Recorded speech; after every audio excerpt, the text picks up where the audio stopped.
What's up to our sidekicks and henchfolk out there in the mother-loving geek nation? Welcome back, or for the first time, to CultPOP Podcast Live, episode 185.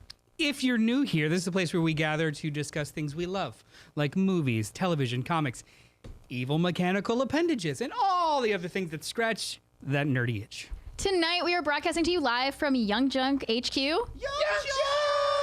A bomb-ass podcast studio right here in Philadelphia, PA. I am Noel of Physical Media Space on Instagram. It's a digital place where we talk about physical things, but it's on a social media platform that's whatever. Don't think about it too hard. It's ironic. At physical_media_space. So check that out after we're done here with all that fun stuff. I'm JD of Johnny Destructo's Hero Complex, located at 4327 Main Street, Philadelphia, PA 19127. It's a rad-ass comic shop and game shop and supply shop and friendship shop. That's where I found this friendship. That's right. Because it was lost before you. Pretty cheap. And you found it. I did. Like that? And we cater to all folks of all sizes, shapes, and genders. Come give me your money.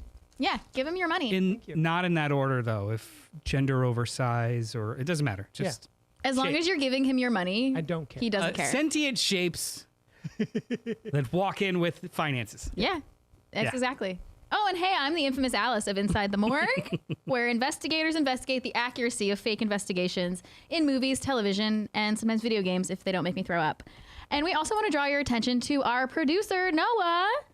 What's going on, guys? Hey, dude, quick question. If you couldn't be Spider-Man, what other, it says insect here, but spiders are not insects, would you want to acquire the attributes of? Well, hang on. Are you gonna correct me? What other insect? I mean, what other? You're right. That does contextually imply that a spider is an insect. However, what insect? What insect? You're right. You're absolutely right. Sorry. Why are you sorry? I don't know. You're the best. Felt like I was woman-splaining bugs to you. Hell no. No, it was me trying to make sure that I am so wrong. Hey, Noah, what bug would you be? Hercules beetle. Oh, good choice. Oh my God. Yes. Right. Yes. What is that? Just big dope as old- fuck. I'll look it up. Just smash stuff. I'd like to just step through walls. That would be a fun fact. Well, if that was be a Xena roach. if that if that and or the thumbnail didn't throw it for you tonight, the team is back together. We have not been in the same room or the same studio, the three of us. It's my fault. I was stuck at work. 2 months, a month, whatever. It doesn't matter. Has it been a month? I think it's been at least 3 weeks. Either way, we're going to ride Spider Fever that's currently taking over the world and get in the Wayback Machine, mixed metaphors, to revisit one of the other best live-action Spider-Man movies. And I'm, of course, referring to Sam Raimi's Spider-Man 2. Wah, wah, wah. Enjoy. But that's not all. We're also going to gossip about what we've been enjoying this past week and share recommendations and just catch up as friends are wont to do. Listen, I personally hate being told to comment, like, and subscribe, but sometimes it actually works, and I will like, comment, and subscribe because someone told me to. So if you're out there wondering if you should like, comment, and subscribe, do it. Also, tell a friend, because the more the merrier. We love a little back and forth, a little in and out. So pipe up in the chat, and we'll respond live as soon as it's there for me to see it. Saint Saucy already jumped in. He said the movie is overrated, and I asked him to clarify, do you mean Spider-Man 2 or the new one? And I think he's talking about the new one. He didn't care for it too much. You know what? Elaborate. Yeah. I'll entertain your I haven't anger. seen it yet. Oh yeah, so keep spoilers out of the chat. Sorry. At least because Alice hasn't had a chance to see it. I've had something spoiled, but Spoilers Everyone for does. You got that? Brand new day. Brand new day. You can have spoilers for 2004 for a movie that is 22 years old. So also you can email the show at cultpopgo@gmail.com and we'll address them here on the show just like we're about to do because we got letters. We have a letter? Oh, we have lots and lots of letters. This one is from the aforementioned Christopher St. Saucy. Good night. During the letters, candy time? Candy time. So Alice, you weren't here for this. These are resealable pouched mini blow pops. So it's blow pops with a stick. You can try those. Oh my God. All right, I'm just going to crunch really loudly. Go for it. This says, I got a lot of problems with you people. Oh my God. Oh shit. What do you mean you people? Here. Okay, well, not you people specifically, but people in general. Tell me if these minor grievances bother you. You are the first person in a mostly empty grocery store parking lot. The space in front of you is completely empty, so you are looking forward to being able to pull forward out of the spot you are sitting in, and then someone comes and parks in front of you, blocking you in where there are plenty of spaces. Okay. How does that, I'm eating my. Is it, that- wait, yeah, no, okay. does that burn your biscuits? Hang on, you got to paint the picture a little bit. Are there vehicles to the left and right of you, and this was just a one in? He says there are plenty of spots. Plenty of spots, but are they right next to you on each flank? Because if so, the other person coming in from the other direction did not see you, and you can't be that mad at them. Yeah. If we're talking about a desolate, Yeah. empty parking lot, and this person is just gassing you, be mad. Yeah. Also, if all the urinals are open, and I'm at a urinal, and then someone comes right to the very next urinal, I get a little uncomfortable. That's Fine, fair. I'll stop doing That's that. totally fair. I mean, I like to pee next. Also, I found you comfort. gotta work with, on your aim, bro. I find comfort. I don't when have the there's right someone- equipment. Well, you got to buy the funnel. I do. I actually have that. I do Yeah. have a Just shiwi. spider webbing everywhere. I do have a It's like- shiwi. It was brought. Is It was bought for me as a ooh. gag, but I use it at concerts when I'm at it like a- like and a- I have to use the porta potties. Nice. That's not bad. Like good idea. putting your thumb on the top of a hose. Yeah, like Amazing Spider-Man 2, where his one web shooter is broken, and he has the thumb so that it goes like that. Anyway, I can't wait till we revisit those movies. I think I'm gonna have me a different too. take. I just rewatched Amazing too. Let's see. There are people in front of the store asking for donations to some random charity in exchange for a ball cap or whatever. See, I never get a ball cap option. People are just out in front of my shop or down the street in Manioc just asking us to like give them money. When I was in college, they would do that in front of like sandwich shops and stuff, but it was to sign up for a credit card. So if it's between dumb enough to ruin my credit at 21 and or donate to Salvation Army to get a hat, I'd rather be pounded by donations personally, Okay. because The hat you get, you're dumb enough does to it say you have to sign Salvation up for Army? a hat. I don't fucking just in general swag. I'd rather be suckered into swag by signing up for that than signing up for a line of credit or True. being on a mailing list for the rest of my fucking life. There are people in Walmart or the department store of your choosing wanting to ask you about your cell phone provider. Oh yeah, yeah. Parentheses, no, I'm just trying to shop, get a real job. That's Wow. what he says. Okay. I do Oh, this one kind of bugs me. I do shake. Do you shake those people down? Are you still nice to people that? I'm generally nice to people. I try. I'm still nice, but I'm curt. Oh yeah. Like, no, thank you though. I appreciate it. Yeah. You're doing a great job. Leave me alone. And Yeah. then I leave Yeah, it for at sure. that. Yeah. The next one, Walmart asks you to donate to any charity after you swipe your credit card. In case you aren't aware, you aren't actually donating to the charity. You are subsidizing the donation they already made and wrote off when they paid taxes. McDonald's does the same thing. Yeah. Yeah, I do know that. I I think was aware Regal of with that. their That one kinda Stars of bugs Hope me. does Yeah. that. That bothers me too. Like, do you want to round up? No, you fucking round up. You're the you're the giant multi-billion-dollar corporation. You Yeah. round the fuck I up. mean, maybe you want to feel good about the useless liquid-filled poppers candy you bought. Maybe.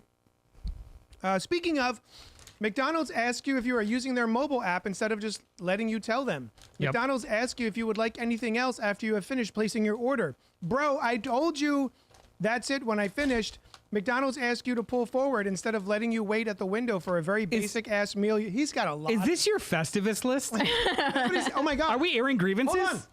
Festivus? Hold on. The name of this email is Celebrating Festivus Early. Yeah, perfect. What Brilliant. does this mean? He's airing grievances. Have you not? Is that what Festivus is? You either haven't watched Seinfeld, which is fine, but you also must not have lived in monoculture because everyone fucking worships Seinfeld. Oh. I mean, I liked Seinfeld, and I've heard of Festivus for the rest of us. It's But I didn't one of the realize there was traditions is an airing your actual- grievances. I didn't realize that was part of it. All right, What else so are we being fed? so we've got Guppers. That's they're- crazy name. What's the Crazy name. They're liquid filled boba tea. Juicy bursts.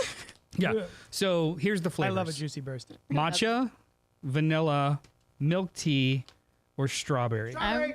Oh, damn it. I want her to choose. Well, Yeah. you're right. what would you like first? Strawberry. Because you No, have I not don't been want- here Get for the a while. strawberry. I don't want strawberry now. He's What's gonna the have. green one? He's gonna have matcha.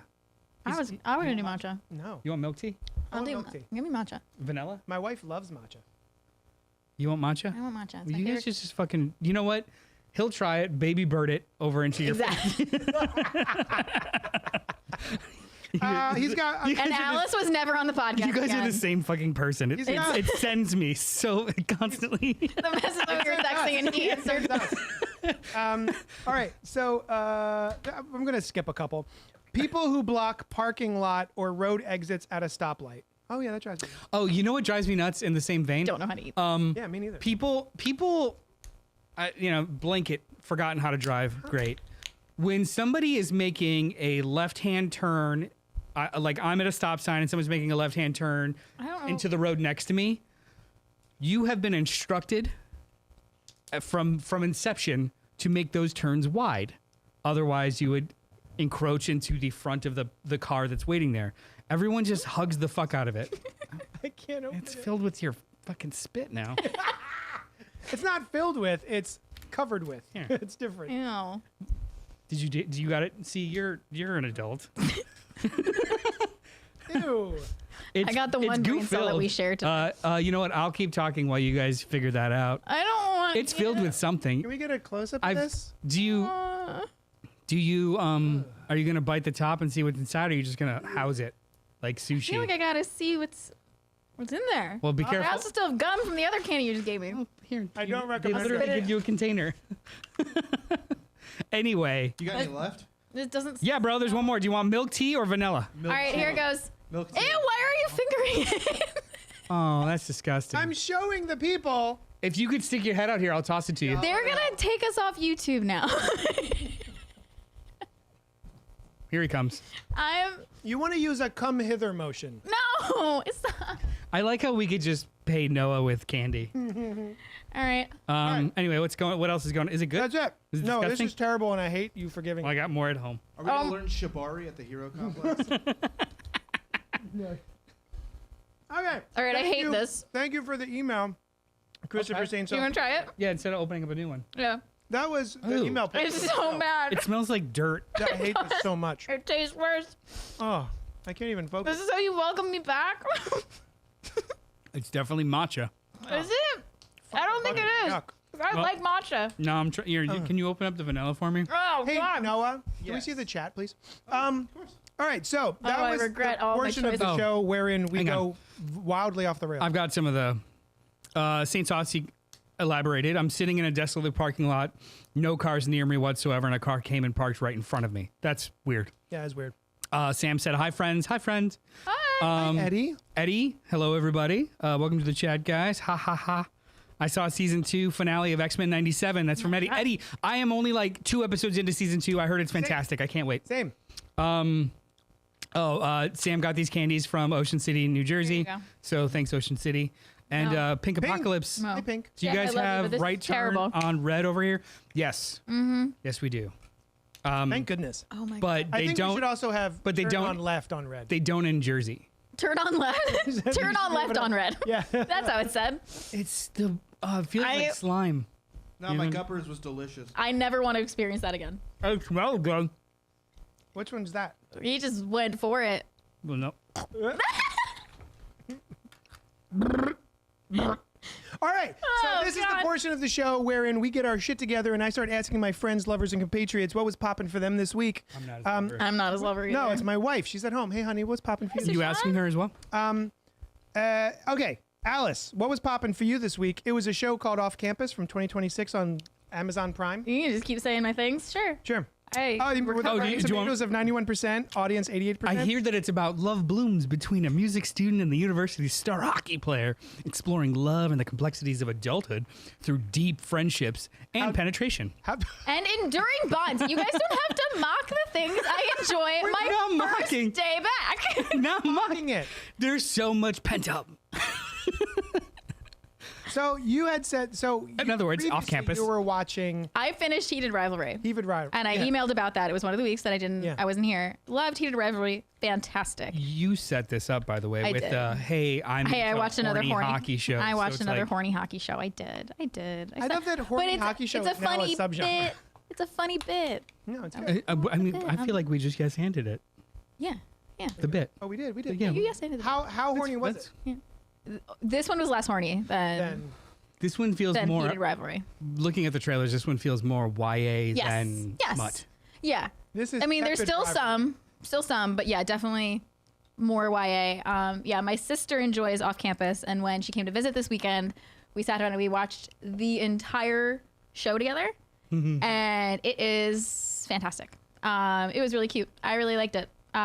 Maybe cute's the wrong word, but it was a really good show. So I'm so sorry. So love blooms between a music student and the hockey star. It's okay, the so classic it's not two hockey trope. players. It's the classic trope of like nerdy music student is in like a philosophy class with the hockey star. You know that classic trope. And he needs to get a good grade. He receives Sport boy, art girl. Yeah. They make a deal I was gonna say cutting edge. to pretend to date because she's in love with this other hot musician guy who doesn't notice her. So they make a deal that he'll pretend to date her if he helps her get a good grade, so like to get the guy's attention. But things don't go the way they planned, and then there's other relationship drama with other cast members, and it's just a really I had a delightful time watching this with my sister. Does the hockeyman have to deal with his other hockey friends being like, why are you going out with that nerd with No, they're all pigtails and no. the glasses? See, this is what I was texting my other friend Kristen, who also enjoys this show. This show, they're all so emotionally intelligent, and they're also emotionally intelligent, and they're all so supportive of each other, and they all love like the nerdy girl, even when they think she's just the tutor, quote unquote nerdy girl. Like they're all still hot. Everybody in the show is so hot. Of course. And but I said to my sister when we finished watching it, like all the guys were supporting each other through like emotional turmoil, and I looked and I was like, I love this show. I wish emotionally intelligent 20-year-old hockey players were real. Oh. But Everybody's so woke now. They're all emotionally mature. no, I'm sure they're out there, but it was a really cool show. I really enjoyed it. And they handled really difficult topics very well, I think. There was some, I won't spoil it, but there's some trigger warnings that are necessary for certain episodes. And like, Well, it's a college show. I think yeah. I know what you're referring to. Yeah, and That shit happens, man. it was good. It was really fun. It was fun to watch with my sister. Oh, hi, Meek. Apparently, our team correspondents in there. Our teen correspondents. What up? Yeah. I believe Eno's in there. Anyway, I don't want to keep chewing gum on the mic. So JD, Hi, me. what's been I up get with new candy you? now? Am I gonna hate this? What's popping for me is I, for the longest time, have been a comic book reader. Still am. But I have withheld from joining other subcultures of geekdom. So like D&D, I don't really participate in that much. World of Warcraft, I don't really do. Magic the Gathering, I don't really do. Until now. Because they have done a Spider-Man. They've done a Spider-Man Magic the Gathering, which piqued my interests. And then they did Teenage Mutant Ninja Turtles Magic the Gathering. And now they're doing Marvel Magic the The Gathering. last one. And so I have been dipping JD looks 5 different toes into Magic the Gathering. whole foot. And it is whole foot. 10 toes down. And it's really fun, you guys. So at the shop, Monday night is game night at the store every Monday at 7 o'clock. And I just got in the Teenage Mutant Ninja Turtles Turtle Team Up box from eBay. I had to buy it on eBay, even though I own a brick and mortar store. That's how difficult it can be to get card games these days. And this is a... For those under the age of 82, mortar is the adhesive cement-style mixture in between bricks to make them kind of adhere to each other to create a foundation. Yeah. Go on. And so, for the same children, Teenage Mutant Ninja Turtles is a property from the 80s. Oh, that was a direct. I mean, it's a property reference to from Daredevil. literally every era. There is a new Turtles. That's kind of fun. Which is awesome. It's pretty great. So yeah. Anyway, this is the first time I've ever seen a co-op game where you each get one deck of cards, so one for each turtle. It's warm in here. I was Mikey, of course, because he was always my favorite. And then the 4 of you co-op I to was play Leo. against like a stack of Leonardo, different yeah. bosses and stuff. So Donatello. very, very cool. Loved it. And so, yeah, I'm just now getting into Magic. And I don't know if anyone else out there is into Magic, but pipe up in the chat. Our friend of the show, Matt Monagle's into Magic now, Yeah, too, he right? is. Oh, heck yeah. You know what he just sent me the other day? He had also gotten on eBay. There are these things called Secret Lair, which are very limited cards that you can get on the website. I think you can only get them on the website. The drops, yeah, like it's MTG's Secret Yeah. Lair. I've gotten some like push notifications of them before, and I've almost bought here and there. But I'm tempted to go try and find because he got the Child's Play one, yeah. but there's also a Creep Show one. Oh my God. You guys, is there a Transformers. Creep Show 2? Cool. I hope mean, that's so. the one that matters. Yeah, So mad about that. I have bought in some Secret Lairs. I bought I said it was Spider- better than Carrie. the You're Spider-Man never gonna get Secret over Lairs that. I've gotten.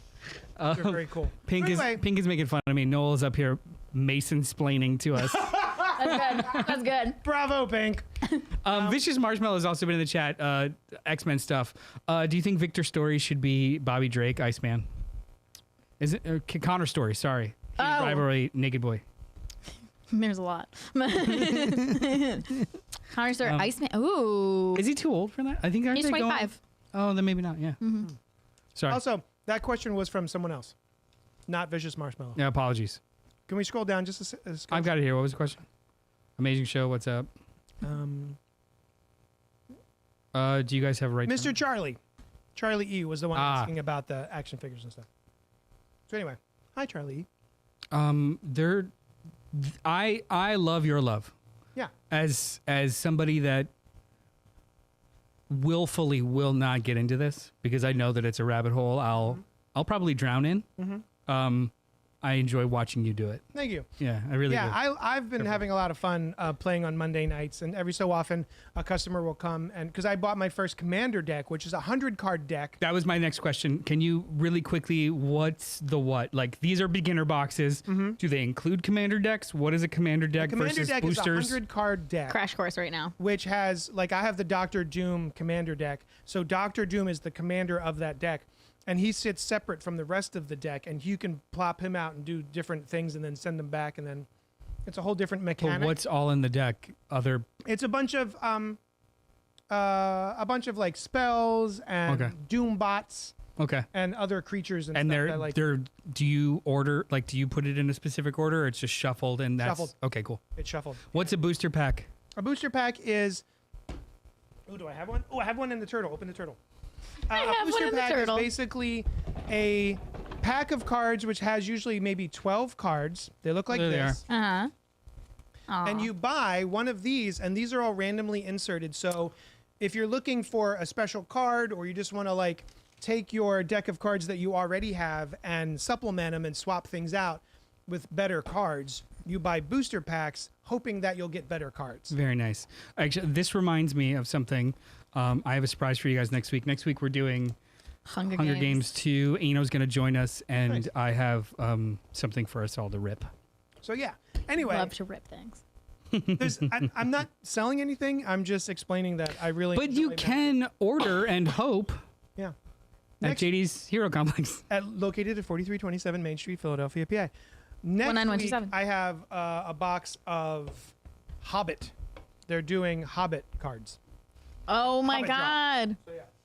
So that's what was popping for me this week. No. Yeah. Two things were popping for you, brother. What were they? I spent a weekend watching a lot of movies that I've been lot meaning of to get to. Yeah, I've got like 6 movies that I just added in, but I want to talk about 2 today, and I think they run the gamut of just movies.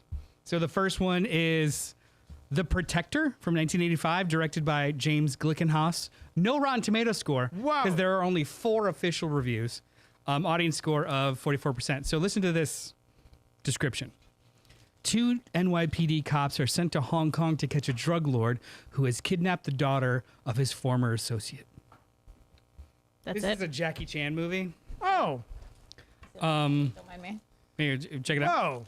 1985. It's how cool he Jackie Chan as a New York cop with Danny Aiello as this was 40 years ago. He already looked 75. Danny Aiello was never a child. Now, I think Danny Aiello was born as Danny Aiello. Like legitimately. Fully formed Fully- Danny yeah. Aiello. Just ripped his way out of his He mouth. showed up in final form and stayed like that for 45 years. Anyway, here's my letterbox review. Got a Gatling gun. They never used in the movie. Oh. So, The Protector 1985. A large part of what makes Jackie Chan films entertaining, especially in this era, is his unassuming and or affable nature. His greatest strength as an actor is his unassuming presence. A drunk, a goofball, a straight-edge square, basically a seemingly minor threat. I love that band. a seemingly minor threat, which gets juxtaposed against wild and dangerous things that he can do with his body, which is the entertaining part of it, right? What makes this movie difficult to sit through is not the action. That's all well staged and exciting, especially the third act. But what the movie wants me to believe is that Jackie Chan is a top-tier hound dog who flirts and fucks anything that moves. He is inserted as a bad boy alongside Danny Aiello, and it not only doesn't work, but it drags the movie down to a slog of improbability. The extras and the essays, accompanied with the 88 film's release, are infinitely more enjoyable than the film itself. I want to note I only watched the U.S. theatrical. There are 3 other cuts available on this edition, and I'm not going to sit through them. Oh, no. It was so difficult to not only watch him swear and think he's cool, but literally flirt with everyone, and every response to him was, what are you doing later? Like, it worked, and it was like, this is weird. There's an entire sequence in a Hong Kong bathhouse. This is 1985, by the way. Thank you. Where it is just normal for 2 dick-swinging dudes Classic. to pick their girls, go into a room together, like 2 beds next to each other, and another girl comes in naked, gets on like a rolly cart that goes under the massage bed with a hole in it. That's an entire sequence of this movie, and Danny Aiello just like, they used to make the holes bigger when I was in them. Like, it's a fucking terrible movie. Whoa. But the action sequences in the third act, Yeah, good stuff. absolutely Okay. delightful. So this movie is best consumed in YouTube chunks. Okay. The other movie I watched, which, I mean, hold on a second. yeah, It sounds like it might be fun as like a group watch. get drunk. Like He just wants like to see the massage scene like it's so bad it's good kind of thing. with a group. It's not, Like, it's look how not, dopey this is. it's not pithy enough. Oh. It's not fun. It's cringe, not fun, Oh, bummer. right? It's just cringe. Just like But me. but the aesthetic of the movie, the action of the movie, also too, this set is wonderful. Like 88 Films has done a couple of sets of Super Cop. They did one. Is that the one I have? No, you have Crime Story 1 and 2. Oh, you're right. Crime Story 3 is Super Cop. Shit, you're right. They also did one for Dragon Forever. Really great sets, but this movie just, the essays and stuff are worth it. The movie is a hard sit. But Bummer. what wasn't a hard sit? Wait, before you move on, we have Kevin Cooper in the chat asking if that's the same plot as Rush Hour 1. Yeah, just honestly flipped it. He is a New York cop instead of a Hong Kong one that comes over. Yes. Holy shit, yes. Holy shit, yes. And the New York cop, the American cop is just as annoying in different ways. So the other movie that I watched was Touch Me from 2025, directed by Addison Hyman. Skinamax sounds like. Rotten Tomato score of 83%. What? After a series of unfortunate events leaves their house inhabitable, 2 codependent friends, Joey and Craig, find themselves homeless and out of options. That's when Joey's mysterious ex resurfaces. He wants her back. Along with being hot, though, Brian also happens to be an alien whose touch makes anxiety and depression disappear. Oh my God, I watched this. Yeah. You did? I did. It was on Shudder. Yes. The 2 venture to his compound for a weekend with the hope of being healed from past traumas, but underneath Brian's veneer, healing sinister, blah, blah, blah, blah. Anyway, here's my link, or my Your LinkedIn. this was 2.5 stars. Touch Me. For Protector, yeah. 3.5 stars. Oh, okay. Hot damn, what a crazy swing of a movie. Yeah. A satirical sci-fi comedy about Man. toxic dependency and abuse through the prism of hentai? But if it was real, yeah, I kind of love that this movie exists. This was so well done. Yeah. And it Well, now I need to watch. it literally like sits on the fence of like 4 different genres. It's whimsical, but also really dark, but also that. really funny, but It's really like a, sad. yeah, like a horror comedy, maybe. But science fiction, like, so Brian, the alien, tracksuited alien, Tracksuit alien. was he Lou from- Taylor Pucci from Evil Dead Yeah, Evil 2013. Dead. Yeah. Oh my God, yeah. He's the one who sets the He is Yeah. Deadites free. completely unrecognizable in this movie. Yeah. Noel, let me ask you real quick. Yeah. Because I've been reading this description like 6 times, and it's making me see stars. It says Joey and Craig find themselves homeless and out of options. Yes. Then Yeah. Joey's mysterious ex, he wants her back. Joey's a Who is girl. Brian? How does Brian? When does Brian? Joey's a girl. He's just Brian hot. is her ex. Ex is just Brian is just an ex that comes back into the picture. Joey and Craig are codependent roommates. Yeah. Okay. And then And- Brian is the mysterious ex who's also an alien whose touch makes anxiety and depression disappear. It also turns into a thing where both Craig and Joey end up coveting Brian, and Brian kind of wants both of them, and it's a whole toxic threesome thing. And I love the scene where they both come to the conclusion like, oh, this is effed up. You should definitely leave. I think that's in the trailer. Yeah. Like no, you should leave. No, it's more like, go for it, save yourself. I'm going to take care of them. Yeah. Why don't you go for it and I'll take care of them? Like, you just want to fucking stay, don't you? Yeah, because basically his touch is like orgasmic, right? But at the surface, it's wild. Barely one level deep, it is a very, very poignant satire about toxic relationships and codependency. Really, really good. It has such a weird vibe to it. It's like hard to pin down exactly what the movie is, like what genre. It's anime. Yeah. In tone, it's anime because there are like sequences where she's just like in her own head, and there's cartoon word bubbles that happen around her. Yeah. But then the next scene is like a weird tentacle thing, and then the next scene is this beautifully shot, pink hued. Yeah. Like it is. It's so bonkers. It oscillates wildly back and forth, but it just kind of works. Yeah, I think you I've should got watch like this. maybe 15 minutes left. Oh, you don't know how it ends? I haven't finished it yet. I don't know how it ends. But I was really kind of like, what a strange movie. I started watching it because I want to say it's on Shudder. Yeah. And it is starring the main actress from a TV show that's based on a series of novels. Her name is Olivia Taylor Dudley. It's the not Magicians. The Magicians. Yeah, But- so a series of novels called The Magicians, and then there was a TV show based on that. She's from those. More importantly than that, Huh? she was the green-haired girl in Onyx the Fortuitous. That's right. Wait, remember That's our favorite right. movie, Onyx the Fortuitous? So I do I want wanna to rewatch that. So do I. did purchase this via Vinegar Syndrome from their partnership deals with other companies. The packaging is wonderful. Like, this is a spot gloss matte finish, thick cardstock slipcover. It's very pretty. The disc itself has two different covers that are interchangeable. This is the actual theatrical artwork, and then this is the commissioned artwork. And it comes with a booklet of essays. What So country this is is great. this from? America? No, I mean, no, but I mean, Oh, it's meant to look like they America? literally like the they made it arts, look like an anime. they made it look like a anime hentai So fun. thing So fun. because the movie literally thing. makes those jokes. But yeah, this was a wonderful sit, man. This is such a weird movie. Oh, that's so funny. This is Of really course fun. you've seen it. God damn it, Noel. I think I was like, I'm watching something Noel's never heard of. I think I've loosely landed on continuing to watch Yes. old work, but boycotting anything new when an artist is revealed to be a piece of shit human being. I agree with that. Jackie Chan, Mel Gibson, etc. says Oh, Pink yeah. Apocalypse. Yeah, it's about supporting new more so than old. Like I America.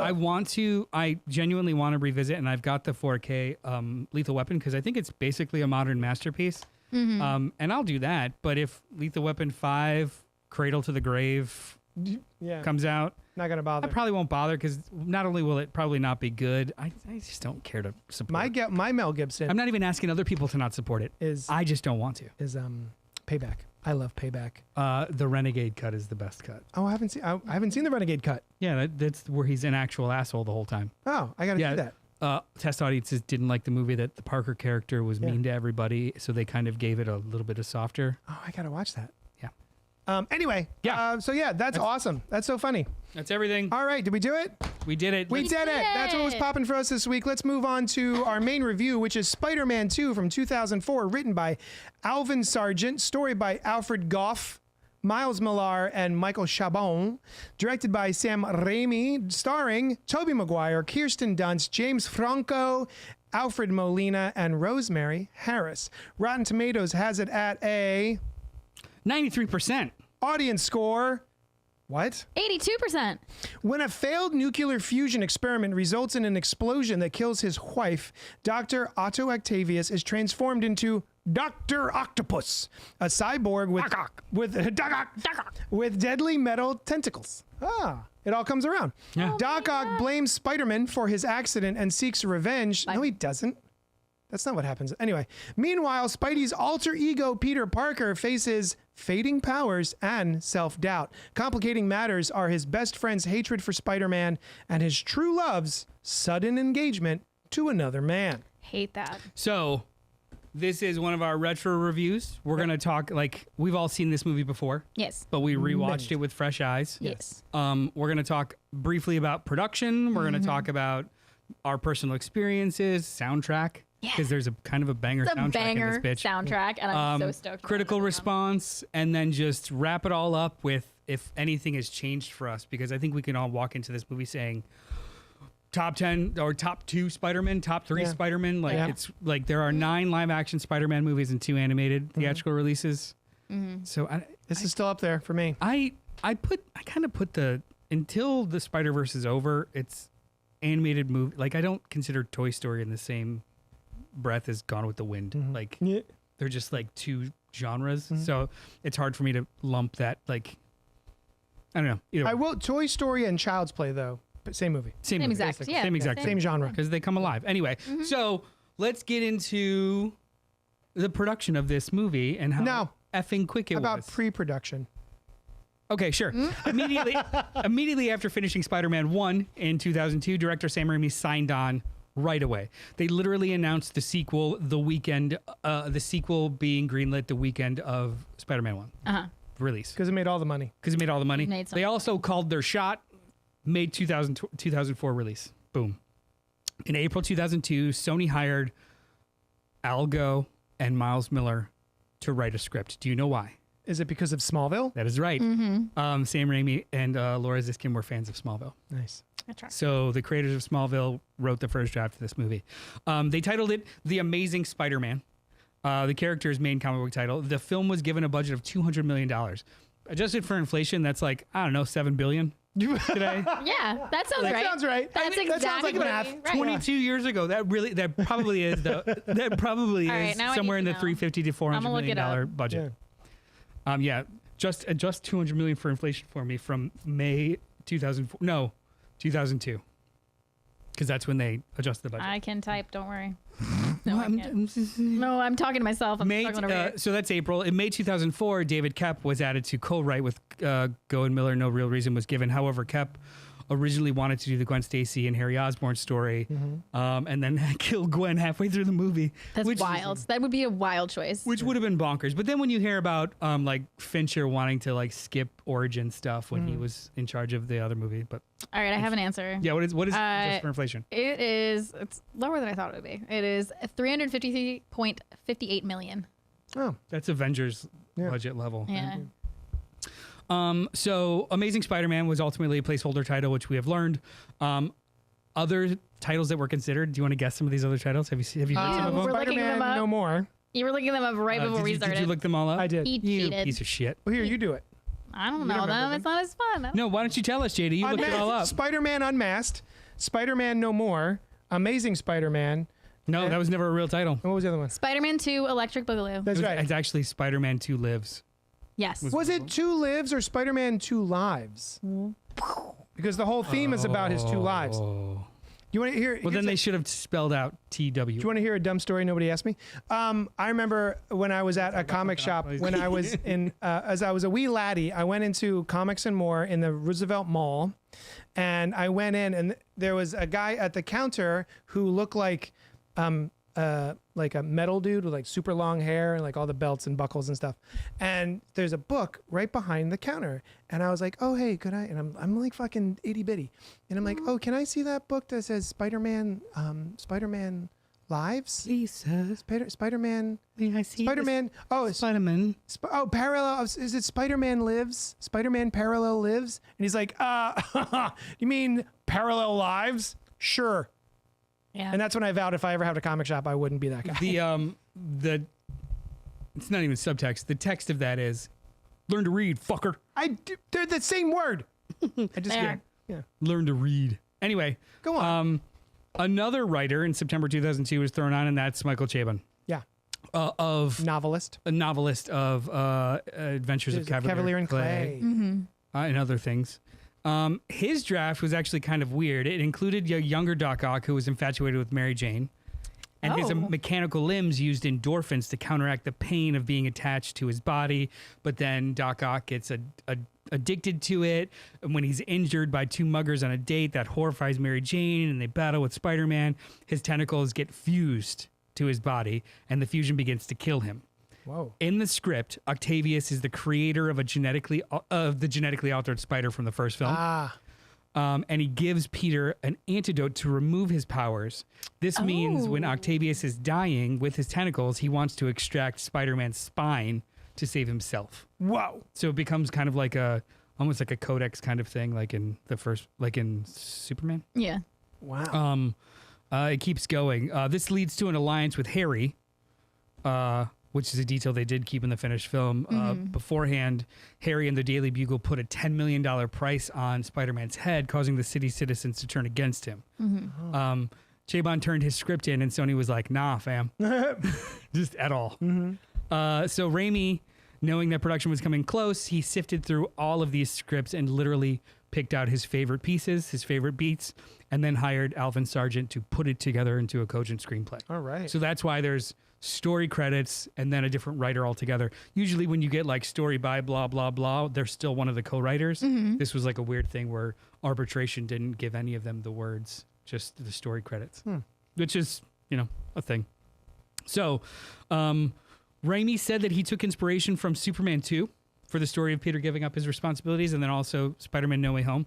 Although the story takes place some partial influence from Doc Ock's debut in 1963, which was If This Be My Destiny. The story was mostly inspired by Spider-Man No More. So finally, February 2003, a little under a year and a half before the movie's supposed to come out, several actors are considered for Doc Ock. Some include... I don't know. I don't know. Guesses? All I'm thinking 2004. right now is in February 2003. That's when Daredevil came out. That's all I'm thinking of right now. Sorry. You were brought back to life. I was Nice. brought back to life by that movie, which I some- still think is fantastic, and I will not be taking questions. The director's cut? Or Any Both. all of it. Although the Some director's cut actors- does have Coolio. It does. And that's what makes it exponentially Anyway, better. who are the other actors for Doc Ock? Christopher Walken. What? Shut up. Oh, hell yeah. Chris Cooper. No? Okay. From American Beauty? yeah. Oh shit. The neighbor. The neighbor. Yeah. The gay Nazi neighbor. Gay Nazi. Okay, yeah. Ganazzi. And Ed Harris. Wow. Oh, Ed Okay. Harris would have been interesting. Yeah. Obviously, Alfred Molina finally actually got the Alfred plot. Molina's perfect for it. During all this, shooting actually was already happening during this. Oh. So like they were shooting some stuff before casting was complete in order to get the time or to make their date. But most of that shooting was like plate shots and set locations and stuff for previs. They did a lot of shooting in Chicago at the Loop. Are you guys familiar with the Loop? No. It is a elevated train system that literally is just a loop around 3 neighborhoods inside of downtown Chicago. Oh shit. Okay, So you cool. literally could just jump on the loop and get to the next side of the city. Oh, cool. It's just a big loop that continually moves Does in it the middle. dead end? No, Okay. because Like in this movie? no, not at all. Which What if we just stopped? What if I just ended here? geographically that doesn't exist in New York either, Okay. but hey, whatever. So April 2003, filming was originally slated for January 2003, but delayed to April due to Maguire injuring himself on what movie set? Well, actually, it was a pre-existing, but then he re-injured it on Seabiscuit, right? I was gonna go Seabiscuit. Right, where he had red hair and had sex with a horse. I believe so. Yeah. I think Did he? Yeah. I think that's. A the plot of that movie. Seabiscuit is the sex act. Yeah, When you Seabiscuit a horse, yeah. When that's how that works. Yeah. when you I genuinely have don't know if you're proclivities fucking to with me, sea but- biscuiting, or you get a sea biscuit, that's Yeah. having sex with a horse. Oh my god. So, I don't even. Mr. Charlie's in the chat saying, wasn't Punisher and Wolverine supposed to be in this film as a cameo, and Stark Industries was supposed to be mentioned? I've not seen any. I of have those not rumors, seen but that. you know what? Sure, I'll say yeah. why not? You know what? Probably. Who owned the rights at that time? No idea. Yeah, maybe not. Probably not. Who knows? I'm sure they threw everything at the wall. Oh yeah. Yeah. So filming started in April because he injured himself. Filming was put on hold again for about 8 weeks to build Doc Ock's pier layer, Oh, okay. which ended up being a fully practical 60-foot by 120-foot long set with 40 feet high quarter scale miniature that was also Whoa. built in the final as it collapses in. Yeah. So the impetus of that was that first scene of him in his lab with the giant window. Hmm? They wanted a second lab scene that looked like an in the middle of an explosion version of that. Yeah, it does. So it's that Pier becomes Yeah. kind of like the fractured, like his mind fractured version of that. That's cool. Yeah, like that much thought was put into this. I thought it was pretty cool. That's awesome. They also developed the Spider Cam system. Are you familiar with the Spider Cam system? Is the Spider Cam system the one where they attach a camera on a giant like zip line, and that's how you get those super awesome what would you call that? Downward arcs through traffic. Yeah, so like it's So cool. It's basically a giant zip line / pulley system where a camera can be dropped like up to 500 feet and then span 25 to 3,000 feet to just get one continuous take. And not only is it still used today, but most sporting events have adopted it. So when Oh, you're no watching fun. football Yeah. and you see those like panning shots from across the top Yep. of the field, those are Oh, wow. that's the Spider Cam Yeah. system. Same with Thank you for looking at me when you were talking about football. because I know that he's a piece of shit. Yeah, I'm like, what's a football? When we go to Phillies games, they now between home plate and third base, they have Do they? pulley systems. So like when you're watching dope. TV, you get these like weird Yeah. these weird like dolly shots that are above high. Those are like just pulley systems yeah. with cameras on them. All started with Spider-Man. So you know what? If you Spider-Man. hate nerds but love sports, you get to watch excellent angles in your sporting events Because of nerds. Take fucking that, nerds. jocks. Yeah, take that, jocks. The corset, spine, and rubber tentacles of Doc Ock's costume all weighed more than. A pound. You're right, but we're playing closest to the pin. More than 10 pounds. 50. She's closer. Whoa. I'm definitely way off. still, Noah, how many pounds did the whole rig weigh? Oh, a bunch of A buttload. pounds. So many So pounds, you all guys. pounds. Oh, so many pounds. How So much many. does a dog weigh? Like It depends on the dog. 7 Yeah. pounds? What kind of dog? German Shepherd. Okay, so let's say the average German Shepherd, 50 pounds? Sure. That's, yeah, sure. 45, 50 pounds? 50? It's a lot of pounds.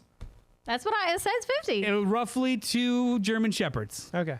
100 pounds. 100 There you pounds. go. Wow. We got there. How much? From now on, Uh, German Shepherds is a metric that we will use. We will use anything but the it is metric a- system. yeah. more than it- 2 German Shepherds. Yeah, it's roughly 3 German Shepherds. That means 300. Yeah, gotcha. 300? Well, no, it's not. No, Roughly it, 3. It's 150. no, it's 150. Oh, sorry, 150. How big Nah. are these German Shepherds? They're just getting bigger.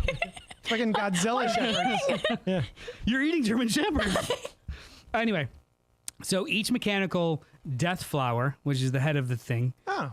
had its own puppeteer controlling it, and each tentacle was controlled by 4 other people who reheated. They rehearsed every single scene with Molina. So that's why you have like all this crazy machinations because they So all good. rehearsed everything together. So if you think about it, just basic logistics for scenes that it showed all of Molina and all 4 tentacles in one shot.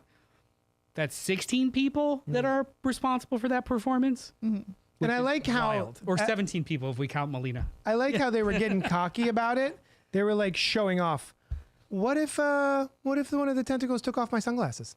Oh yeah. What if it lit my cigar for That was Flo. So love Molina Flo. named all of the arms: Larry, Harry, Mo, and Flo, Stop it. That's Flo. so fun. because it was the top right, and it was operated by a female grip. That is the one that was responsible for delicate things like the cigar in his mouth, I am the sunglasses off his obsessed with face. this.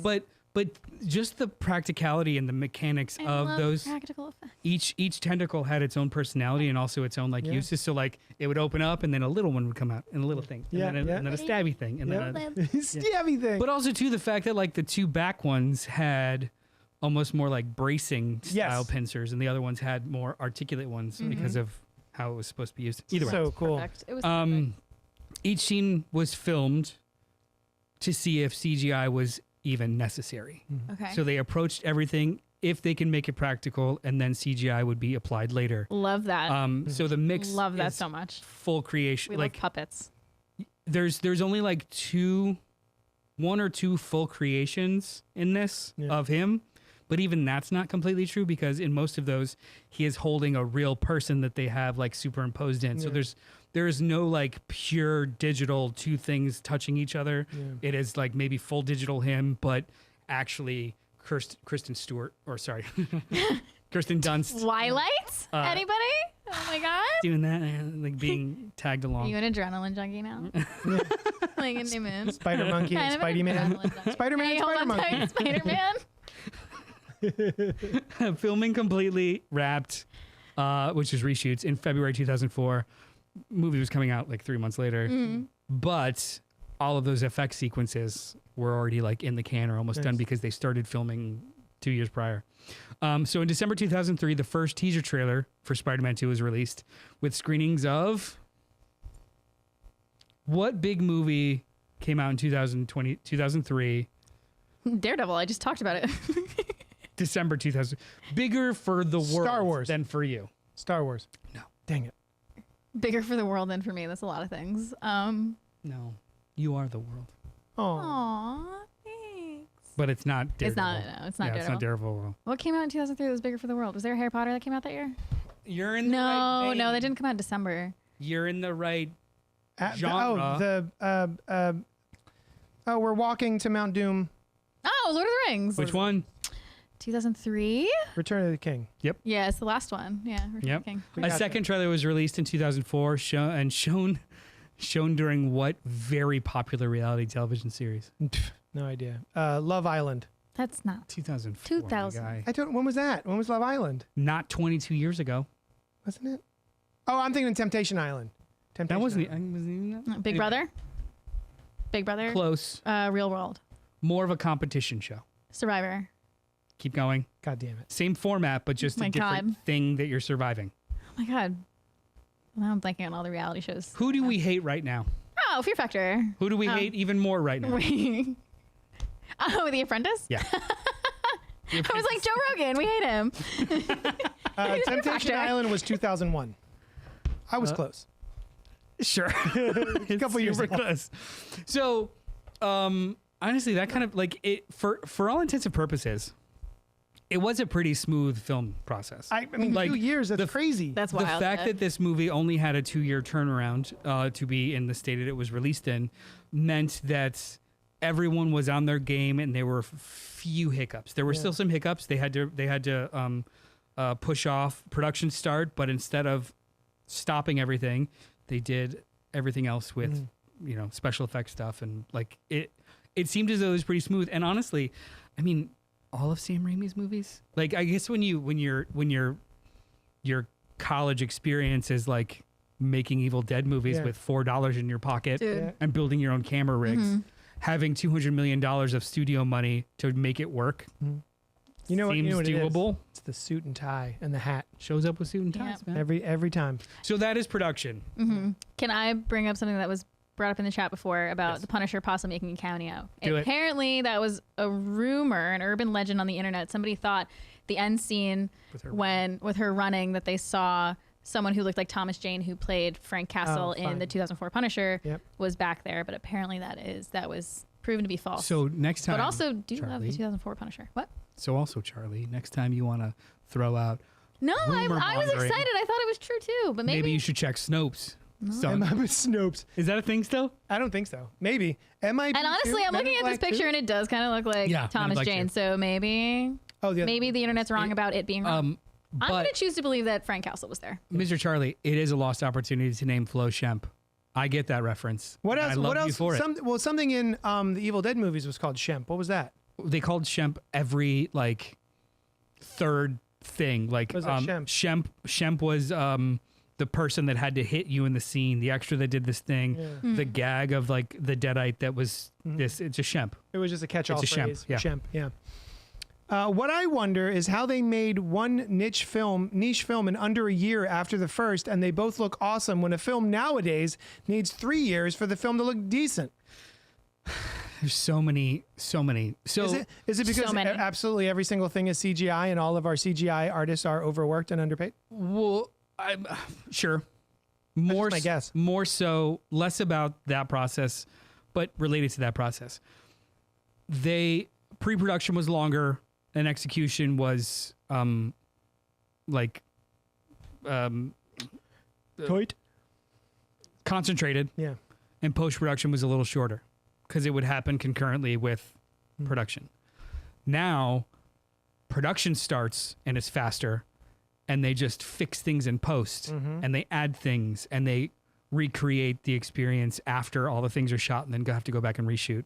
It's more about fixing it afterwards and less about prepping it beforehand, just holistically. I love Sam Raimi.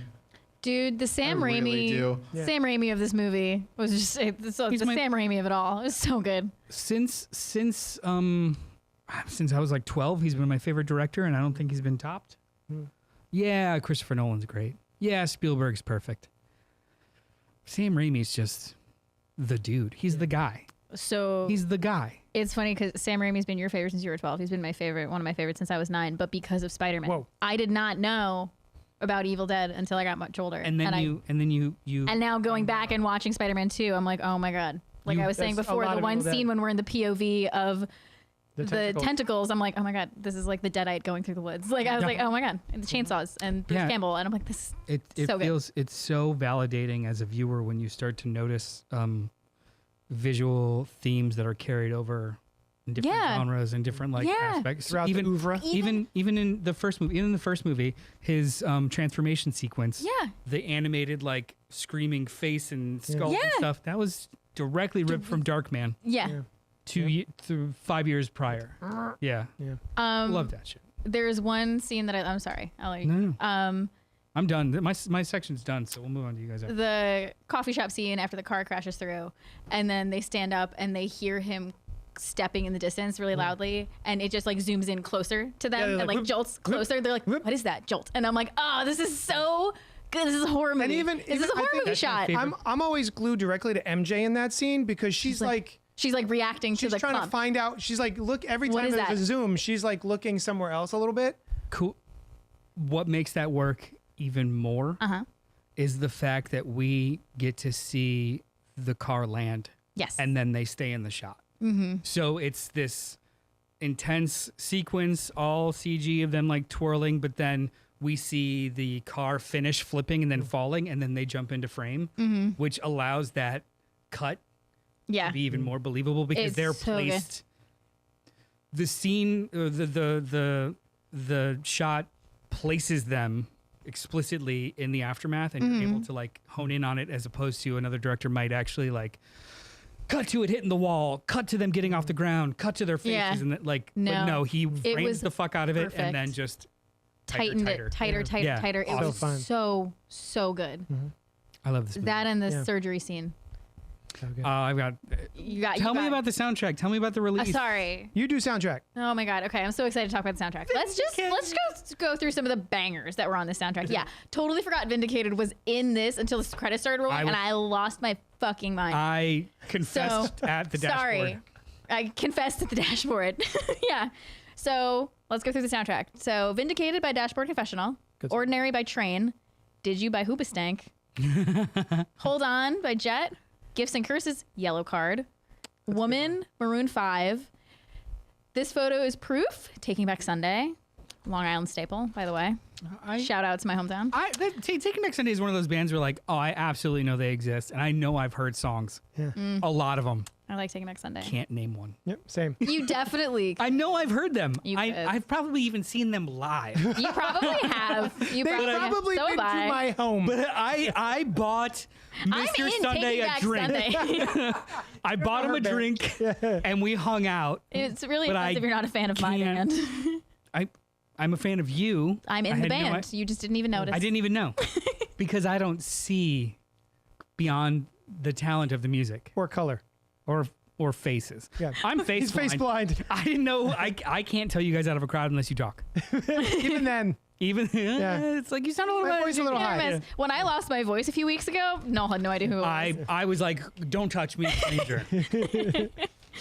All right, we have Give It Up Midtown, Lucky You by Lost Prophets, Who I Am, Smile Empty Soul, The Night That the Lights Went Out in NYC, the Ataris. Oh, the Ataris. Yeah. Oh, yeah. There's We a lot Are of like by Anna. proto emo in this, Wow. And or then post emo in this. There's a lot of emo in this, guys. Yeah. as the resident emo. Hell yeah.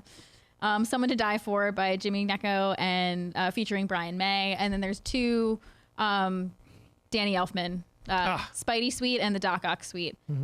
And I listened to the soundtrack at work today because of course I did. I didn't realize in the UK version of the soundtrack, Switchfoot's hit single Meant to Live is featured between track 12 and 13. Now, what's the real band name? Because Switchfoot's fake. What? That's a fake name. Switchfoot. Oh, I thought you actually knew something about Switchfoot. What were some of the fake ones we came up with? Like Murder Stick. Murder Stick. Was that when we were talking about Mud Pocket? Come on, yes, and me. That's a whole different. That's a whole different show. Mud Pocket. My Mud Pocket. Slap Wallet. Just a verb and a noun. Yeah. Smacked together as a band name in the early 2000s. Yeah, that's anyway, it. Switchfoot, favorite band. Go on. So Spider-Man 2, music from and inspired by, Oh, yeah. is the soundtrack album from 2004 Spider-Man, released June 22nd, 2004. Snow Patrol wasn't on this one? Or were they on the last one? No. I don't think they were. Not Snow Patrol. Were they on the last one? Are they on the I think third they movie? were. Snow Patrol has a song. I on the remember soundtrack. talking about Snow Patrol at some point on this podcast. I do like me some Snow Patrol. Snow Patrol is Do you? wonderful. Yeah. I saw them live a couple years ago at the Tower. Yeah. See, they're my Absolutely Taking Back wonderful. Sunday. There is one where I'm like, I know that we're chasing did cars. Chasing Cars, I right? know that Yeah, we're chasing yeah. cars. That That's all that I whole know. album, top I to bottom, probably is know other banger. stuff of them. Maybe Yeah, I've the seen one them. before I There's not a don't know. Yeah, good skippable too. one on there. Anyway, sorry. Is that I'm it? still going.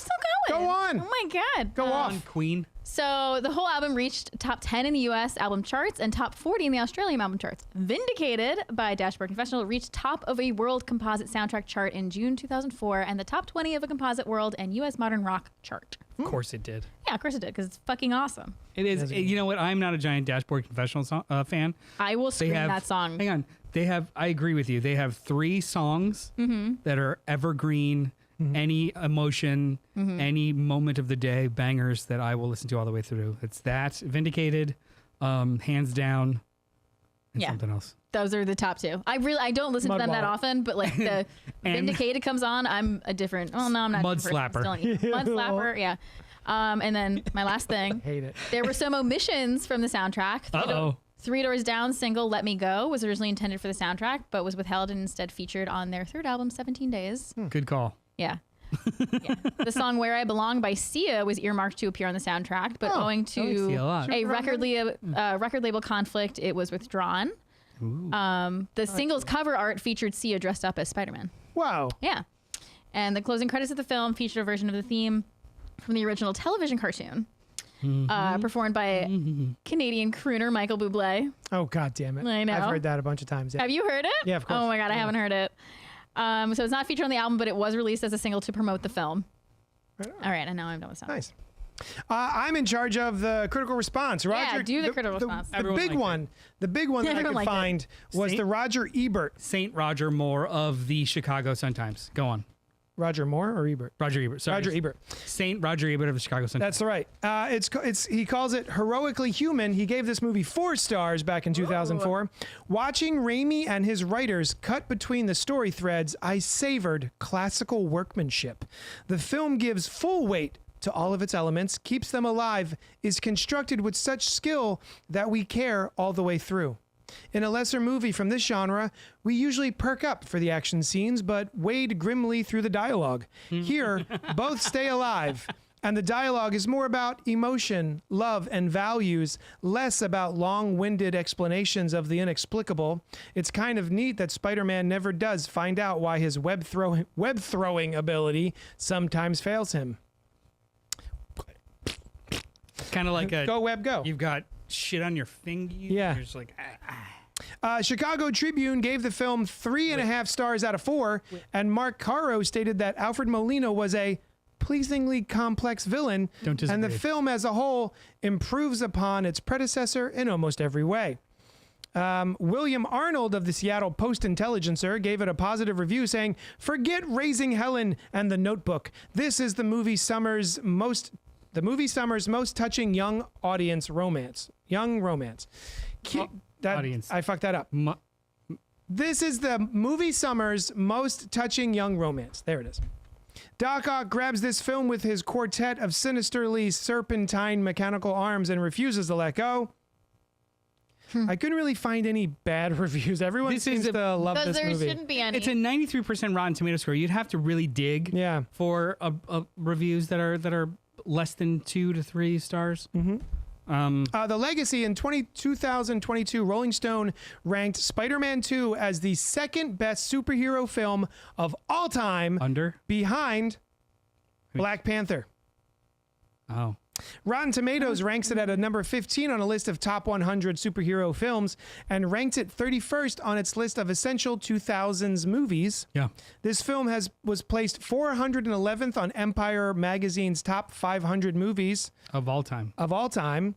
Let's see. Writing for The Independent in 2019, Al Horner believed the film to be the definitive superhero movie that laid the blueprint for the entire modern superhero genre. I agree with that. So yeah, man. And then awards.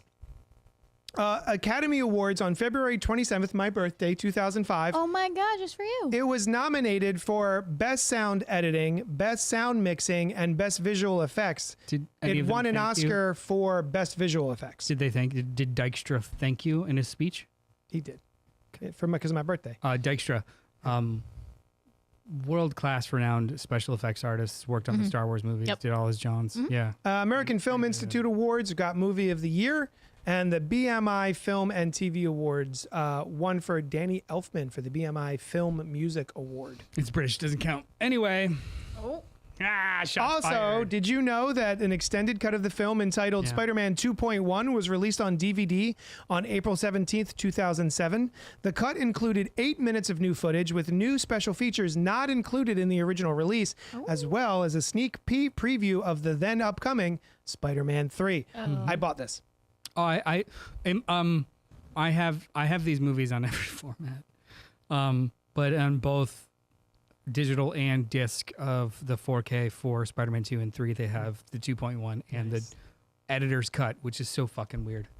What's the editor's cut? I don't know, Spider-Man 3, the editor's cut. Weird. Like why they would attribute. I think it's because it's not Sam Raimi approved, but whatever. Also, I feel like I really, really have to mention Spider-Man 2, the video game. Oh, yes, you Because, do. God damn it. I had the Spider-Man 2 video. The Spider-Man 1 video game was fine. Side scroller, right? No. No. That was fun. That was. I'm so sorry. No, it's fine. I'm sorry. You I'm friggin' idiot. No, basically you were swinging around Yeah. at the top of the skyscrapers, but they only sort of like went about that far, and then all of a sudden there was mist and you couldn't really go down any further. Lame. There was like you were just kind of at the sort of the top middle of skyscrapers swinging around. Betwixt This was the first time I think it was sort of like an open sandbox sort of situation. And I remember having so much fun that you could hold down the one button and run and launch yourself I remember that. It was. and then start thwipping in midair. It was just so good. Gotta thwip. That was Yeah. the one game I kept playing on the PlayStation. man. And I would stick around in the tutorial because it was all voiceovered by Bruce Campbell. Bruce Campbell, that's right. He was like, "Hey, buddy, was- you it want was to do funny. this thing? Oh my Check God. that out." That's Like, awesome. really And I funny. loved his cameo. Yeah. In the movie. Oh, he successfully thwarts Spider-Man. Yeah, he bragged about that for years. He's like, I'm the only one to ever beat I Spider-Man. named Spider-Man and I thwarted Spider-Man. That's right. So yeah, that's sort of the reception. So I went back and I actually wrote letterbox reviews for both Spider-Man and Spider-Man 2 because I had not previously. And my opinions have changed a little. Oh. What would you like to hear first? Spider-Man or Spider-Man 2? Spider-Man 1. You want to hear Spider-Man 1? Okay. I hope it doesn't give anything away. Okay. Spider-Man 1, 2002. Perfectly executed high pulp drama with beats and themes that are as timeless as It's a Wonderful Life, Wizard of Oz, and Gone with the Wind. Sam Raimi's Spider-Man isn't just a cultural shift in Hollywood filmmaking, but a film that leverages the broad appeal that used to make the entertainment tick. In a time when every audience stream is segmented by subgenre and algorithmically served up to you on a bespoke platform, it's almost refreshing to experience a film that's designed to be for everyone. Not corporate slop or homogenous and soft, but universal in its themes, struggles, and emotion. It's a movie it's a movie for everyone that still manages to make the individual feel seen. Wow. 5 stars. Good Brilliant. review. Spider-Man 2. An absolutely delightful movie with some of the most creatively realized and executed action in the history of cinema. While often spectacular and even amazing, this sequel doesn't consistently maintain the timelessness of Raimi's first film. Watching this with fresh eyes, unencumbered by nostalgia, I noticed a sense of restlessness that didn't exist before, that I didn't feel in my reassessment of the first film. There is a quiet confidence in Spider-Man 1, a deeply felt mission statement about the character and what it means to be a hero. This film doesn't portray that, but also offers little new in terms of growth aside from the nebulous web block and loss of abilities, which results in learning a slightly recontextualized version of the same lesson. Molina is the best all caps antagonist in all of these films, and they wisely never tried to replace him, even when in canon universe moved on. The operating room sequence alone should be taught in film school. Yes. It employs every type of movie magic trick, and the result is a jazz symphony of chaos so effective that it has lost absolutely nothing in the last 22 years. I love this movie so much, but it is no longer my favorite live-action Spider-Man film. It has officially been unseated by its predecessor. Wow. 4.5 stars. Went on Great a review. journey there. 5 stars, 4.5 stars. Right. Yeah.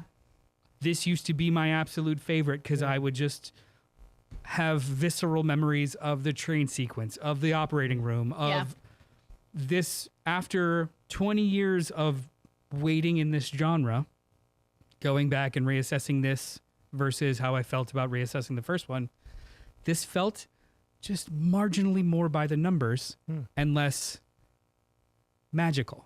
Still magical, but like that first one still feels like a breath of fresh air, like when you watch Wizard of Oz. Yeah. This one just is good. Just is really, really good. And it's just a fucking hair difference. Yeah. This one is still my favorite of the Raimis. This one is still peak to me. But I also had a sort of different experience watching this past week than I have at any other time.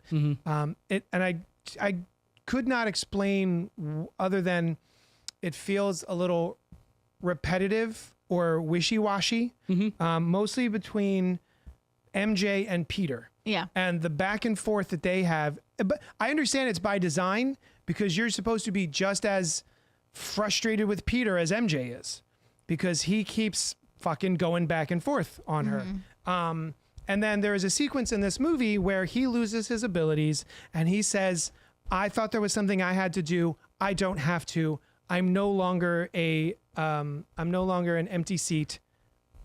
Punch me, I bleed. And then he still does not have his powers back, but then flip-flops on her for seemingly no real reason that I can discern other than something that you had brought up when we were off mic. But it just does not feel authentic to me. It feels like we could have skipped that whole sequence. They could have been discussing something else in the diner. They could have been discussing, or not, coffee shop before Doctor Octopus throws an entire fucking car at this seemingly human child. Seemingly human. As far as he knows, he's just a dude who takes Just a pictures. guy. Like, I'm going to throw a car at him. Hopefully he'll get out of the Harry way. Osborn's like, don't hurt Peter. Yeah. Car. I'll just car him. He'll be fine. Yeah. So I think that whole conversation could have been the two of them having a kiss, maybe getting together, deciding to be together. And then the car. And then the car. And then the whole on the web, he makes a web for them to sort of like hang out and break up on. And then they could have just kind of skipped to there. It just felt a little wishy-washy. It felt unsure of itself and kind of a little repetitious.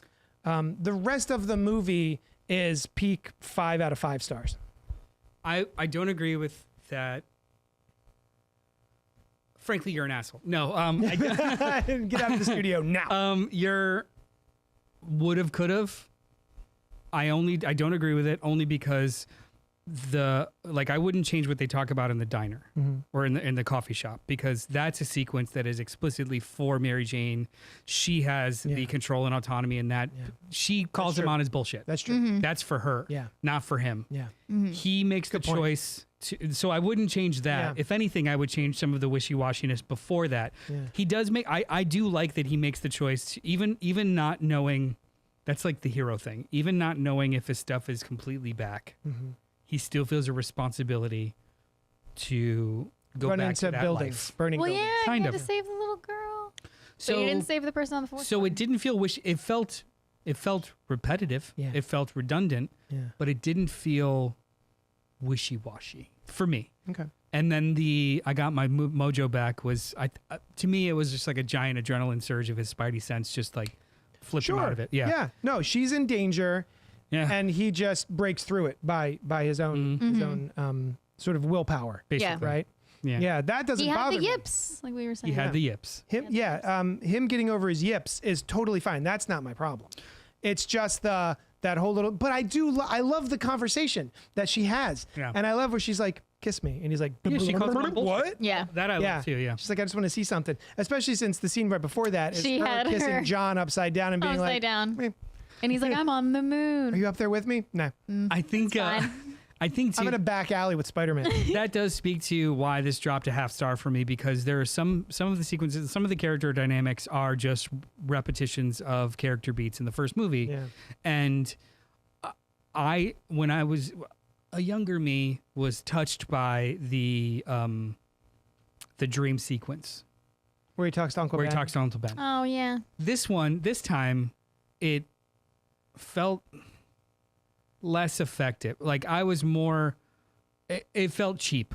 I'll say it. Sure. This one felt cheap. This time it felt cheap because he already had two absolutely fantastic sequences with Rosemary Harris as Aunt May that brought him to that place. Having this inserted, not actually sleeping, dream Yeah. of him rejecting Ben for no true apparent reason felt like a mechanic of the plot to get him somewhere, as opposed Yeah. to an organic change in the character's progression. And I think my problem with it as a viewer, even the first time I watched it, it felt like that conversation with that imaginary conversation in his head with Uncle Ben was supposed to be good. It's self-actualization. It's him coming to his own realizations about what he wants to be and what he wants to do and how he wants to live his life. And it feels like it's a breaking free from these responsibilities that I don't really feel like I need to. Right. But then it's a negative. It's like feels this reckless, is doesn't it? Yeah. Yeah. And This is a thing that he overcomes later in the Yeah. film. I completely forgot about that conversation with the doctor. His yeah. hippie doctor that's just Yeah. like, brah, you don't have to do anything. Yeah. It's fine. Yeah. Like, Yeah. I completely forgot about Smoke that. a sequence. joint. Yeah, he's wearing like a tie-dye t-shirt. Yeah. Yeah. And Which I kind of love. I love Yeah. that. Doctor was good vibes. that happens right before his imaginary sequence. It does communicate to me that this is inorganic and it's just Yeah. Peter convincing himself of something we know he doesn't actually want. Right. So it just it felt like I still love this movie. Yeah, we all do. Yeah. It felt like a manufactured regression of the character to just get us into the third act, as opposed to I don't know what he's going to do next. You know, like Yeah. I noticed it more than I felt it. Or even a studio note of like, we need to get Cliff back in. Yeah. We have Cliff. We just get him back in here. I noticed it more than I felt it. Whereas when we rewatched Spider-Man 1 a couple months ago, I felt every second of that movie. Yeah. The other thing that kind of I noticed this time, speaking of repetition, was that scene starts with a slow push in directly into Tobey Maguire's eyes. And then the sequence ends and it's the same exact shot again. And I don't know if it is literally the same exact shot, but it's might be. definitely the same. Knowing Raimi, it might be. Like, why are you? We just saw this a second ago. He likes to reverse shit a lot. Yeah. It wasn't reversed. It They're was the both same. slow Push out? push-ins Oh. to a close up. Oh, there's a push in, not a pull out. Yeah. Yeah. But I say pull out. It's a push in. No, you said push in. Yeah. You're good. So yeah. Anyway. I'm sorry. That was me pushing the camera into Toby's face, not away from my face being Toby's face. I thought you were doing the scene where he's standing at the window and he's like, why can't I get what I want? have what I want? Yeah. And those weren't in his head. He was literally reciting that dialogue to a window pane. It felt. Yeah. I was like, who You are talking haven't? to, bro? I do that every Talking night. to the city. I do that No. every night. Looking out my big window. Is anybody on the train just like, what the fuck was that? Probably. Is that some girl talking to her window? Yeah. We've taken over this entire conversation. No, I'm Do loving you it. like Spider-Man? I've never heard of Spider-Man. Have you heard of him? Can you Spider-Man splain to me? No, Well, well, This okay. dipshit kid. He When was a problem bitten by comes a along, you radioactive must whip it. spider. yeah, I love both of these movies. I was like I said the last time we talked about it, I was obsessed with the 2002 one. I got the T-shirt from the Pop-Tart contest, and I don't know why growing up I had a weird obsession with Doc Ock. Like I loved him as a villain. I loved I had a little action figure, an actual action figure, not like my Spider-Man man or Spider-Man, Your Superman man that has no articulation. He's just my man. This had all the articulations, and I was like obsessed with that. So was it from this movie or was no? it just It was a from my Doc? childhood. It was like the cartoon. Like Gotcha. it was my childhood. Yellow and green suit. Yeah, I had the man and then just a Doc Ock. They were my action awesome. figures. Or, Doc Man. Doc Man. Nope. Nope.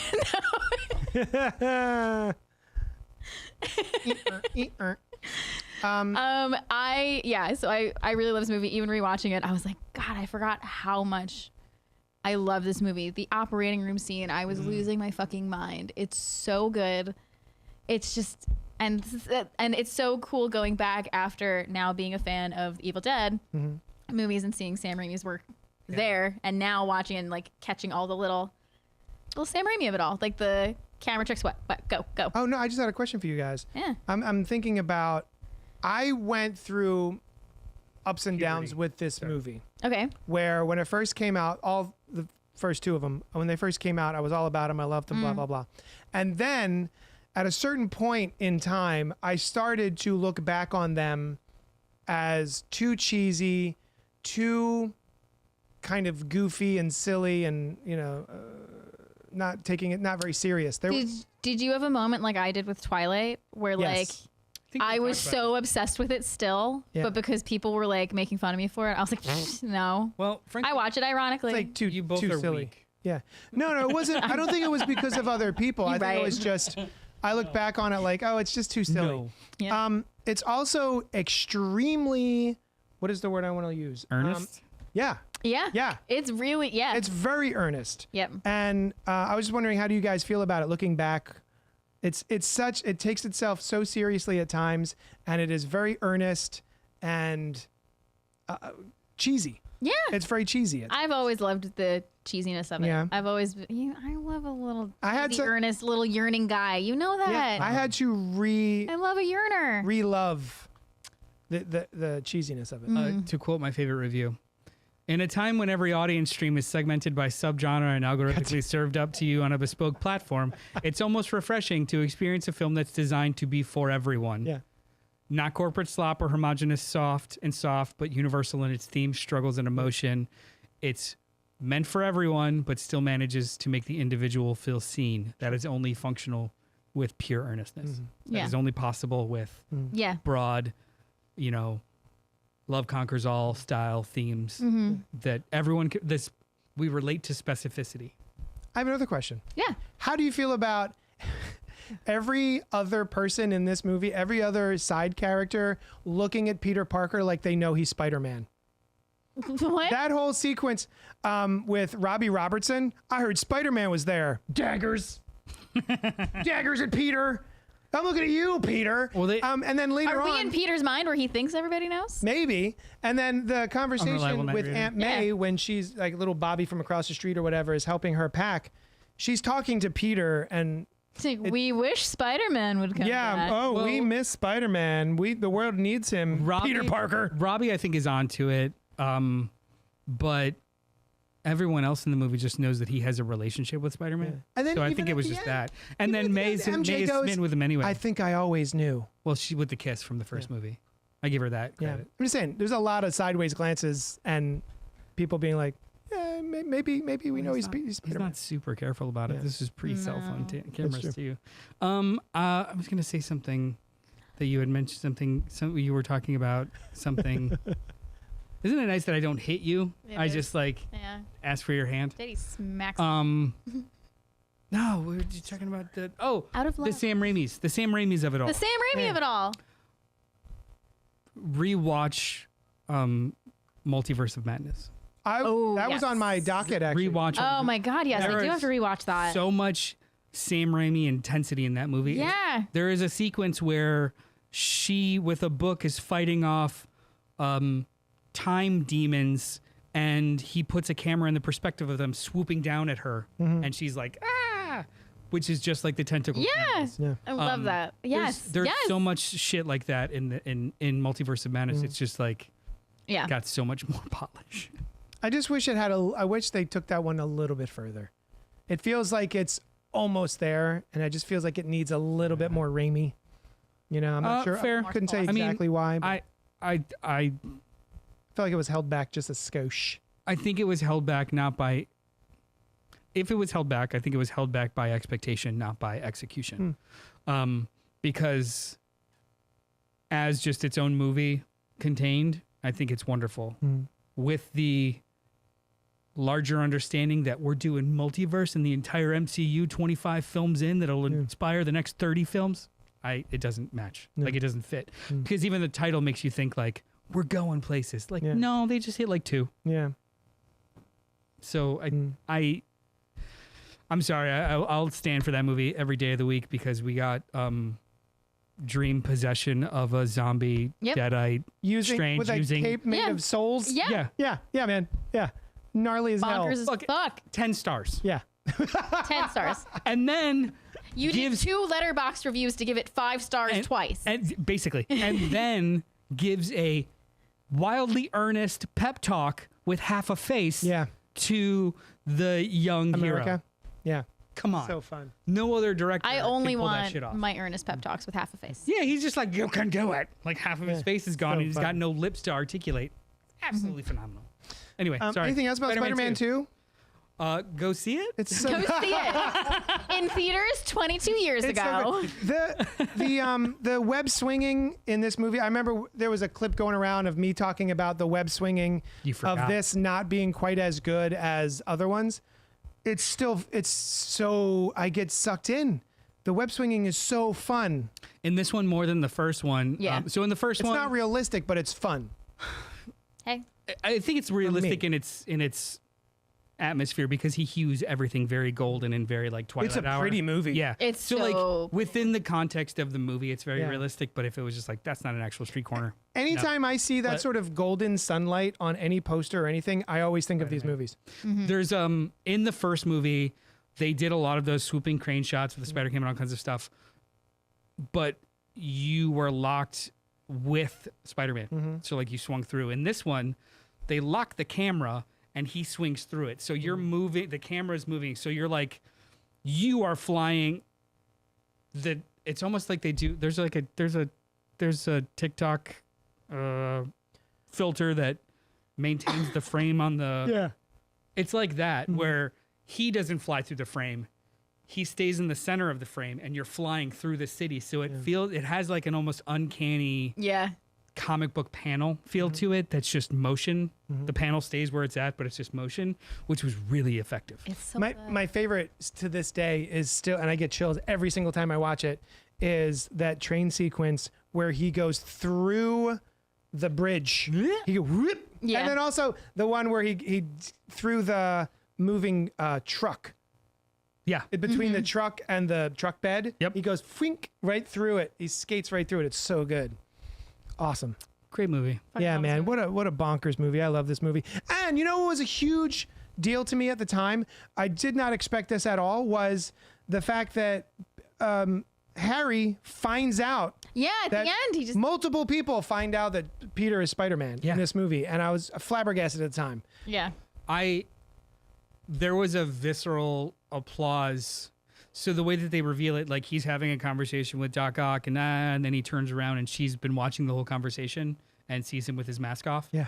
The way that they cut that reveal in real time in the theater, there was audible applause. I remember. Like there Yeah. was a gasp of like, Yeah. oh, and then She cheering. knows. Yeah. Also, opening credit sequence, best of the Oh my God, so Alex good. Yes, Alex Ross So paintings good. Yeah. Yes. Best of the reenacting the three. first movie. And if I remember Yes. correctly, the third movie does the same thing, except it does it with actual clips from the other two movies. Yeah. Old school Hollywood, which is kind of fun, but Man, I love that. The Alex Ross paintings. absolutely great. So, God so damn it. good. You know what is It was the another last time on interesting Spider-Man, and it was great. another interesting way to end this movie? MJ's frown. I wouldn't call it a frown. It's what did I just get into? Yes. Not sadness, just like a we're doing this. But like Standing the whole there movie is in like a that whole fucking lead up wedding to dress. that isn't it about time someone saved like the slow motion running through the park Well- where apparently Frank Castle is. I'm And going to then say he was. I've always been in your doorway, and it's this beautiful, and then he swings off, and it's this great, and then just her. Go get him, Tiger. Yeah. All three of these movies end on her. Yeah. The first one ends with her like realization. Mm-hmm. This one ends with her like realization, like Yeah. we're doing this now. And then the third one ends like fades to black on her uneasiness about how dark he went. Yeah. Mm-hmm. And then it just ends there. You got it. And then we're done. But it's a theme that they hit all three movies of. It kind of starts and ends with MJ's reaction to Spider-Man. And because of Peter. No Way Home, I find myself wanting to check in. I want to know like hope- what happened in the past. yeah. I mean, 20 years. maybe we'll get something like that in Secret Wars. Of like, I would love that. he's like, I have to, like, you know, when he gets back to whatever home he gets to after being a part of, I'm just making up that he's a part of Secret Wars. I don't fucking know.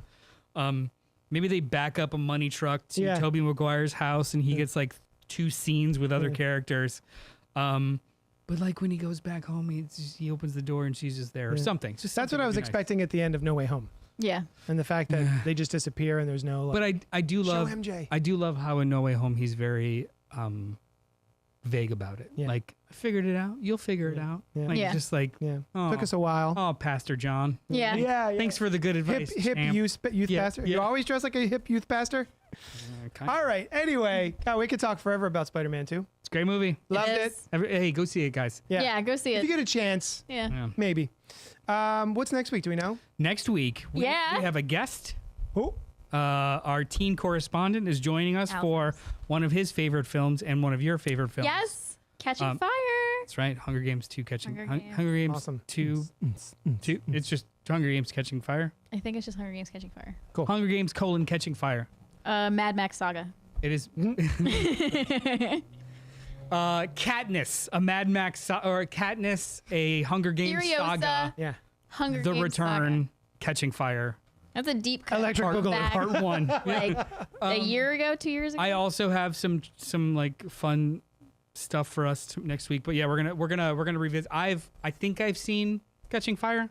I think I'm hoping you like this one better. It's I sure should hope I like it better. I know. Yeah. I know. I want. It's, I what's actively his- want to like what's this his movie face? more. People were Directed- mad at you online. I don't care. I thought it Who was was boring. mad? People were mad. Someone was underneath it. It was Oh. like being a dickhead. Well, okay, so it wasn't my response. It's Francis to, Lawrence directs the movies from Who's here on great. out, so I know you like It it. wasn't my response to not liking this movie that much that people freaked out about. Is when I compared it to Twilight that That's people it. freaked the fuck. Yes, that's what I'm talking about. Yeah. He was mad. And in the clip, I literally say I preferred the experience of watching the movie Twilight 1 versus the movie Hunger Games 1, not the fucking books. That sounds too much Well- like nuance. Everyone was complaining that like the books are infinitely better. I didn't read the fucking books. I wasn't talking about You the know books. why? I was talking about the movies. You know why you had a better experience watching Twilight? Because you. I was over there. That's I was true. over. I was hanging out with you But and it- Sam and the But cat. also like We had Twilight. a great time. I think Twilight knew what it was and it swung for the fence. Yeah. Instead of a home run, it was a double. I think. I don't know. There were some home runs in that. With Literally. That baseball scene. I think the first Hunger Games movie swung for the fence and got walked. Like it was just fine. It wasn't bad. It was mostly boring. I would love to enjoy. It was all world building and some really stupid choices. Rocks.